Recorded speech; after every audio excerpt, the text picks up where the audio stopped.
আসসালামু আলাইকুম ইমরান। গত ব্লগে দেখেছেন যে আমরা জামালপুর এসেছি। আসলে একটি কাজে এসেছিলাম পৌরসভায়। তাই পরের দিন সকালে উঠে পৌরসভায় গিয়ে কাজটা সেরে নিই। আর কাজটা সেরে নেওয়ার পরে চলে আসি নাজরালের দাদার বাড়িতে। আমরা যেহেতু জামালপুরেই ছিলাম, এরপরে পৌরসভায় আসি ইসলামপুর পৌরসভায়। সেখান থেকে আমাদের বাড়িটা হচ্ছে জামালপুরে, ইসলামপুরের মোশাররফগঞ্জে। ইসলামপুরের পৌরসভাতে কাজ সেরে চলে আসি মোশাররফগঞ্জ নাজরালির দাদার বাড়িতে। এটা হচ্ছে দ্বিতীয়বারের মতো নাজরালি ওর দাদার বাড়িতে এলো।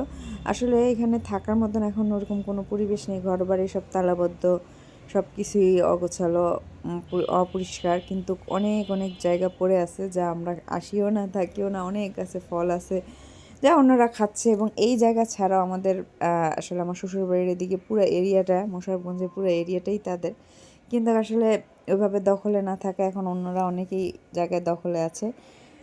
যাই হোক, এখানে আসলে আসলে অনেক কিছুই মনে পড়ে যে যদি এগুলো সব আমাদের কন্ট্রোলে থাকলে তাহলে হয়তো অনেক ভালো হতো।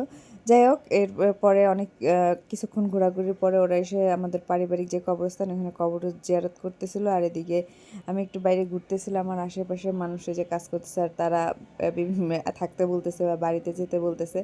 আসলে এখানে থাকার জন্য আমরা আসিনি, এখান থেকে কাজ শেষ, আর এখানে এখন থাকবো না আমরা। খাওয়া দাওয়া করে জামালপুর সিটিতে চলে যাব, যেহেতু আমাদের আবার ঢাকায় ব্যাক করতে হবে।